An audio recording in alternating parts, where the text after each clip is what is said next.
Good morning, students. Am I audible?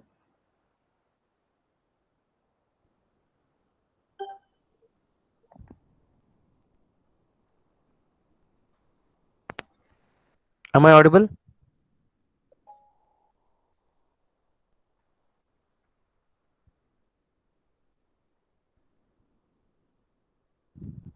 Okay, right. So in my last class, I think I had discussed something about the ore minerals. So today we shall continue our discussion on the ore minerals and try to complete it today, so that the first module will be completed. So in some days we are going to from next class I'm going to start on the second module. Okay.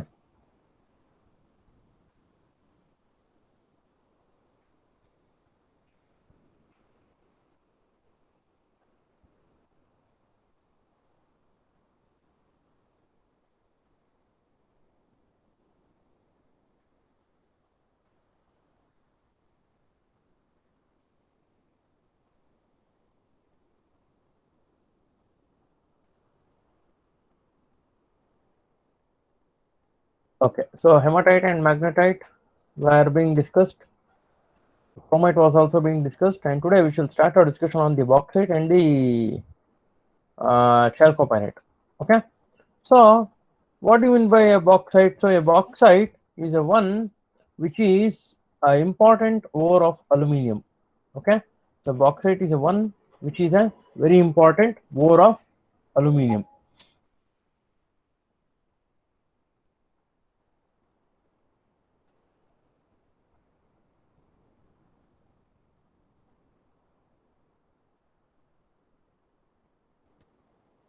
Bauxite is a important ore of aluminium. So it is a rock which is essentially composed mainly of aluminium bearing minerals. So aluminium is a very important metal which is being extracted from this bauxite itself. Clear? So this is formed when laterite soils are severely leached of silica. So in tropical and subtropical climate, what happens is the laterite soil or the red soil, red loamy soil. To be very frank, in very common terms of layman, it is nothing but the red sandy soil, red loamy soil, which you can see. That red loamy soil is also called as a laterite soil, which is composed mainly of aluminum and other minerals. But what happens is silica is also contained within them. But what happens is in tropical and subtropical regions, there is heavy rainfall. Okay, during which process the rainfall washes away the silica content within the rock or the soil. Okay, so once the soil which is enriched in silica is left out of the silica due to the heavy weather rainfall, what happens is the silica will be removed from the soil and it will be transported. Okay, so that silica, when it is being removed, it is only left out of the iron, magnesium, aluminium. So iron, magnesium are most common elements, and aluminium is the least mobile element. That's why you cannot find a aluminum carbonate. You have got a aluminum bicarbonate. You have got aluminum carbonate, but the carbonate and the bicarbonate ions are not very easily formed in the aluminium. Apart from iron and manganese, you have got iron carbonate. You have got iron bicarbonate. You got a manganese carbonate and also manganese bicarbonate. Magnesium carbonate and a magnesium bicarbonate is also found in nature, but aluminum carbonate and aluminum bicarbonate are not essentially found in the nature. This is the only reason why aluminum cannot enter into solution, or it cannot be easily transported in the form of solution. Okay, so that's why it remains at that site itself. Kannadadalli ಹೇಳಬೇಕು ಅಂದ್ರೆ ಜಂಬಿಟ್ಟಿಗೆ. Okay, so jambitke, how it is formed, laterite, how it is formed, this is the only process. Soil, red soil contains usually silica, iron, magnesium and aluminium. But during in the tropical and subtropical climate, what happens is there is heavy rainfall. Okay, during the process of rainfall, what happens is the topmost layer along with silica is being removed. So when silica goes down or it is being removed, iron and also manganese along with magnesium also can be removed. It goes down. Okay, leaving behind aluminium. That's why it forms a bauxite ore. Okay, it's a primary ore of aluminium, and almost all of the aluminum that has ever been produced is being extracted from the bauxite itself. Okay, what is bauxite composition? It does not have a specific composition like the hematite and the magnetite. Okay, you can say hematite is Fe2O3 and magnetite is Fe3O4. Like that, specifically you cannot specify what is the chemical composition of bauxite, but it is a complex mixture of hydrous aluminum oxides, aluminum hydroxides, clay minerals, and also other materials like quartz, hematite, magnetite, siderite, and the goethite. See, quartz is a silica, hematite, magnetite is Fe2O3, this is Fe3O4, siderite is iron carbonate, again FeCO3, and goethite is FeOOH twice. It's a hydroxide of iron. Clear? Quartz is a silica, SiO2, hematite is Fe2O3, magnetite is Fe3O4, siderite is FeCO3, and goethite is FeOOH twice. It's a hydroxide of iron, along with the mixture of hydrous aluminum oxides and aluminum hydroxides. Okay, it also contains some amount of clay minerals also within them. Okay, so the clay minerals will be other ones. So what are the minerals which can be included in the bauxite is the gibbsite. So these are the three minerals with their chemical composition. So you can add gibbsite into them, AlOH thrice, bohemite, AlOOH, and diaspore, which is AlOOH again. Bohemite and diaspore are the twin forms of the aluminum. Okay, they are called as a isomorphs, having chemical composition and different structure. Okay, next is what are the physical properties of bauxite. So what are the physical properties? Coming to the color, it is usually white, gray, or sometimes yellow in color, also orange, red, pink, or brown, or by iron, and it may be included with iron or not iron. Okay, so all these varieties are available from India itself.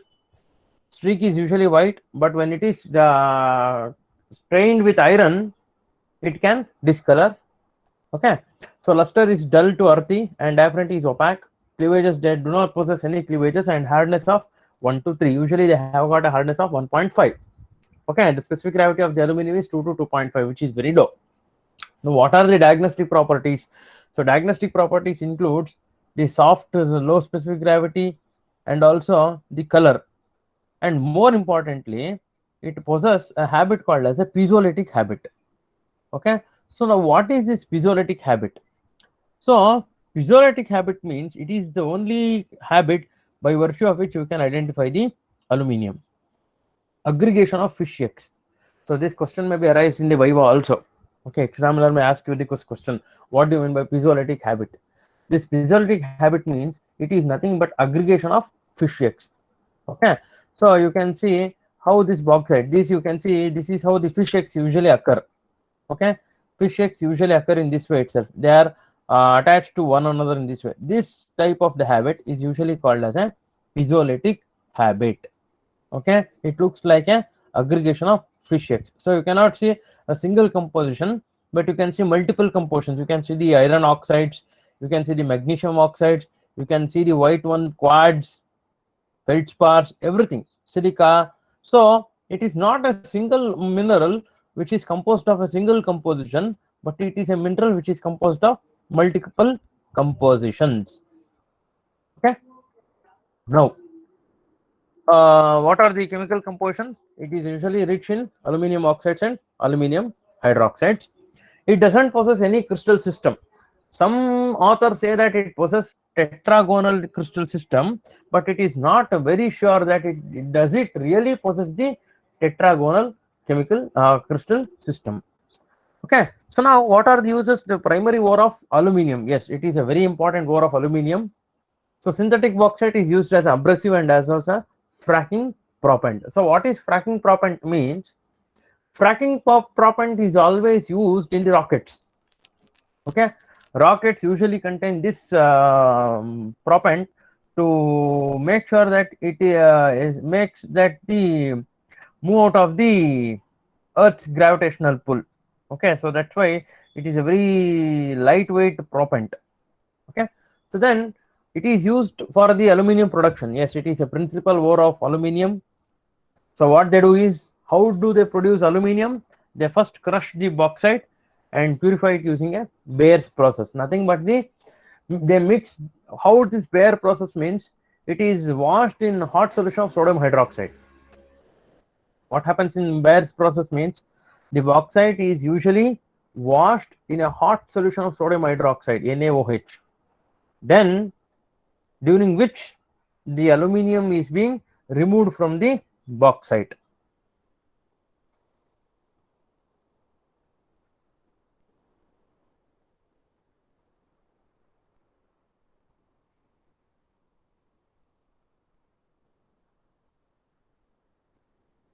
Okay, so then the aluminum which is precipitated out of the solution, it is in the form of aluminum hydroxide, AlOH thrice. Then aluminum hydroxide is then calcined to form alumina, that is Al2O3. Okay, so it is a very important question. This question may arise in the exams also. It is not on Bayer's process. Okay, so Bayer's process means the bauxite is washed in a hot solution of sodium hydroxide, which leaches the aluminium from the bauxite. Then aluminium is precipitated out of solution in the form of aluminum hydroxide, that is AlOH thrice. The aluminum hydroxide is then calcined or mixed with a limestone or calcium or limestone CaCO3 to form a alumina, that is Al2O3. Okay, so aluminium is also smelted from the alumina. After the formation of alumina, that is Al2O3, it is further reduced to aluminium, that is the metal is being removed by the smelting process using a technology called as a Hall-Héroult process. Okay, so it is Hall-Héroult process. So you get an alumina. Initially you get the alumina by the Bayer's process. So after you obtain alumina from the Bayer's process, the next step to obtain pure aluminium metal, they use this Hall-Héroult process. Okay, what happens in Hall-Héroult process is that the obtained alumina is usually first dissolved in a molten bath of cryolite, that is sodium aluminium F6, fluorine 6, Na3.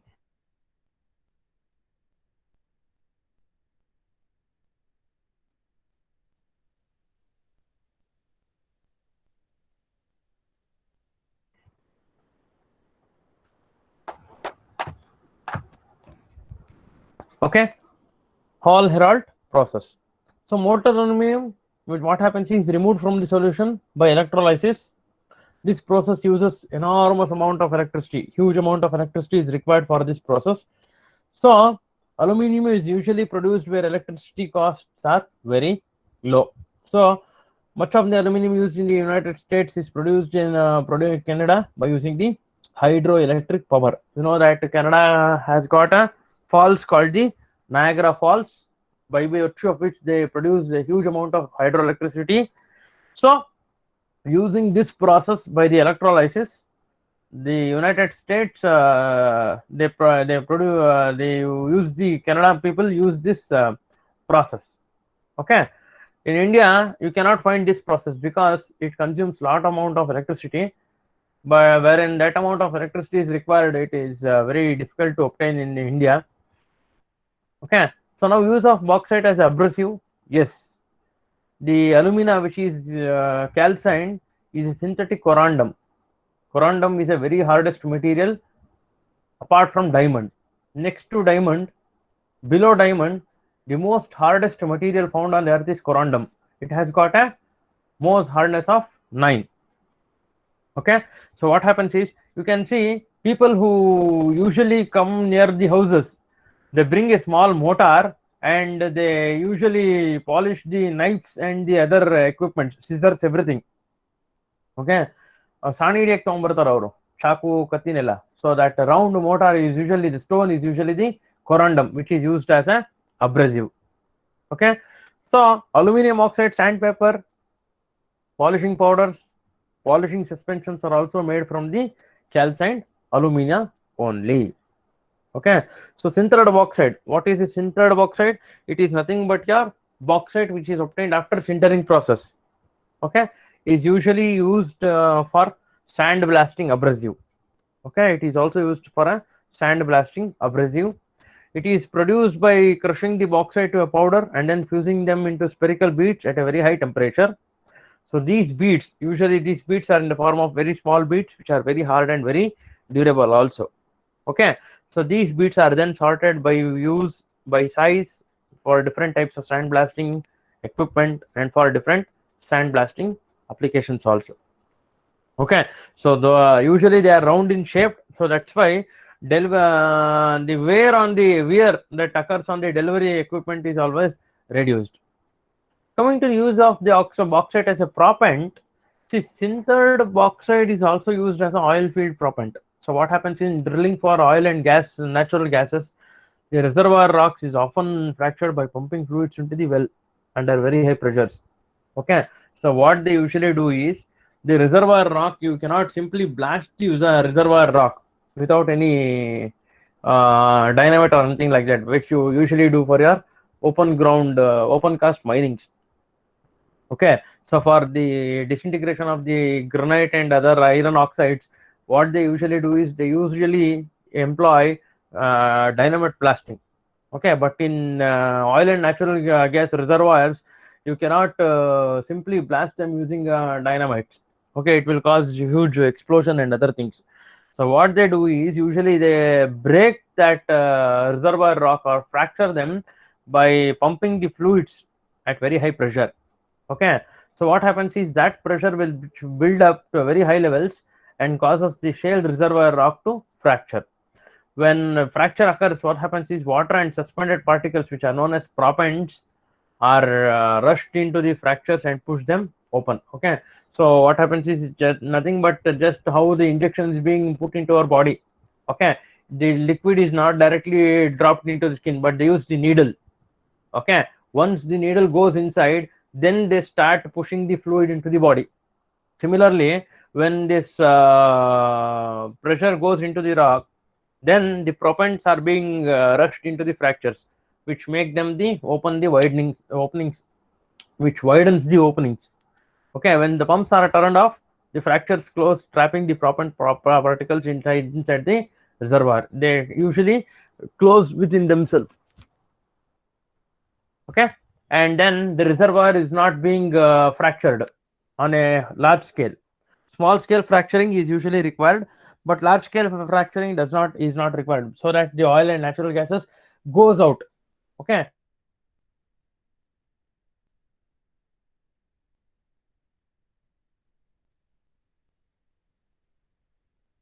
we can them on a very small scale.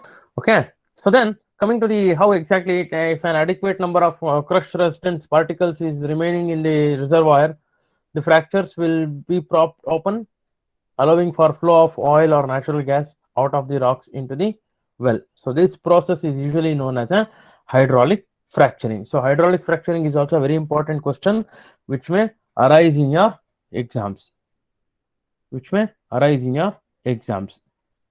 Okay.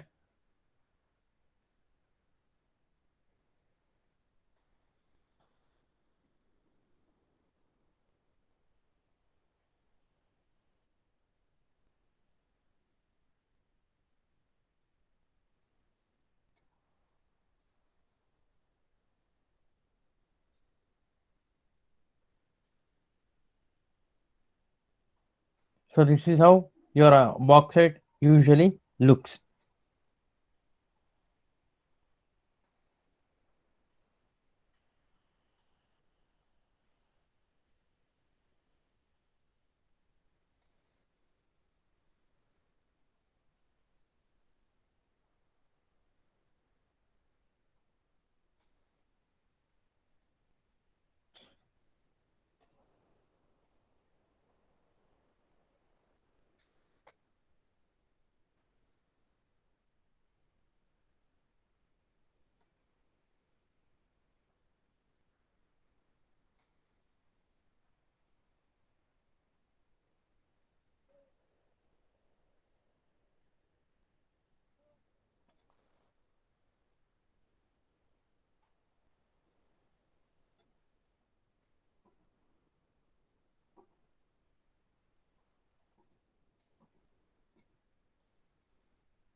Okay.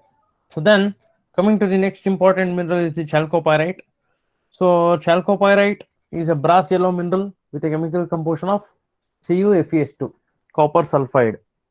Okay, it is usually composed of copper sulfide. So it occurs only in sulfide mineral deposits throughout the world, and it has been an important ore of copper for thousands of years. And the surface of chalcopyrite loses its metallic luster and brass yellow color upon weathering. Okay, so it tarnishes or it gets weathered to dull gray green color, but in presence of acids, the tarnish can develop into a red to blue or to purple colors. Okay, so in Karnataka, you might have heard the name of Ingaldal in Chitradurga. Okay, Ingaldal was the only copper producing place in Karnataka apart from Kalyadi. You have got one more place called Kalyadi, Ingaldal, and also GR Halli. Okay, Guddada Rangena Halli. Okay, these are the places in Karnataka where you had obtained the copper in a very huge amount. So coming to the physical properties of chalcopyrite, it is chemically classified under sulfides. Color, they are brass yellow in color. They tarnish to gray green and sometimes they are iridescent. So it gives a greenish black streak. So this is the only difference between gold and chalcopyrite. If chalcopyrite is not weathered, so usually if chalcopyrite is not weathered, if it is in fresh form, then people usually confuse that to gold also, because all the physical properties of gold are attributed to this chalcopyrite and pyrite also. The only difference is chalcopyrite gives a greenish black streak, pyrite gives a black streak, gold gives a yellow streak. That's why whenever you go to a jeweler's shop, if you give something to dissolve it, what they usually do is they don't take it to dissolving very easily. They first rub it on a streak plate. They confirm themselves that the given material is of gold itself. Okay, so otherwise what they do is usually they give back the material and ask them to check the material. Okay, so the luster is metallic and having a definitely of opaque. They do not possess any cleavages. They have got a hardness of 3.5 to 4 and has got a specific gravity of 4.1 to 4.3. So what are the diagnostic properties? The color, the greenish streak, which is softer than pyrite and which is brittle. These are the diagnostic properties. So chemical composition is copper iron sulfide, that is CuFeS2, and they possess a tetragonal crystal system, and it is a most important ore of copper. Okay, so this is how actually your copper chalcopyrite looks. This is a fresh sample, so this is a bit of weathered sample, and if it is more weathered, then you can see it is called as a peacock ore. You can see that of the colors of the found on the peacock body, peacock feather. Okay, the colors that are being found on the peacock feather is usually found on this ore also, so that's why it is called as a peacock sulfide ore. This is called as a bornite. Okay, it is usually called as a bornite, which contains of the copper ore also. Okay, so what are the uses of copper? So you can say it is the only element that was used from centuries together. You know, there were copper coins that are being instituted in India. There was a lot of copper coins. There was copper an age called copper age, where people were using only utensils made out of copper. And even today people say that drinking water from copper utensil or cooking food from using a copper utensil is very good for health. Okay, so it is a primary ore of copper, and with this melting of this ore had begun over 5,000 years ago itself. In the last century, it's over 5,000 years ago, this copper had been used. Okay, so if they contain enough silver and gold, then it is also mined along with them. Okay, so with this, I think we have completed the first module.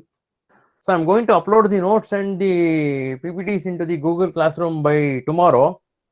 Have a look at all of them, and in next week I'm going to have a surprise test for you people, and it will be simple. It will be simple that you have to tick them and you have to upload them back. Okay, it will be in the form of Google sheet. Okay, we shall try to make it in that way, and that will be counted to your CIE and the assignment also. Okay, we are going to count that into the CIE and also the assignment also. So if you got any questions, you can ask me now. All of you drop in your USN numbers. If you have got any questions, you can ask now. And I'm going to post your attendance status today. I think most of you are having less than 50% attendance. So if you do have got less than 50% of attendance, then you have to answer the questions why you are not attending to the classes and other things. Okay.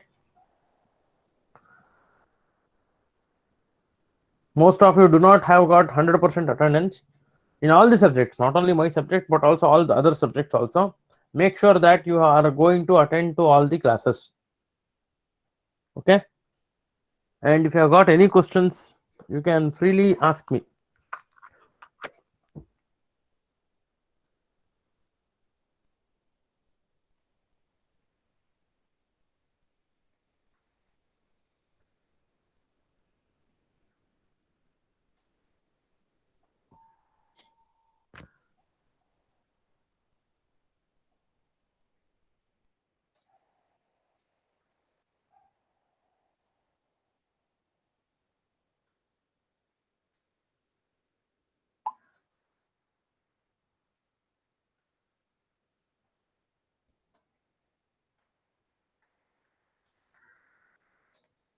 If there is no questions, then we can wind up this concept today, and from next class we are going to start on a second module. Okay, we are going to start on the second module.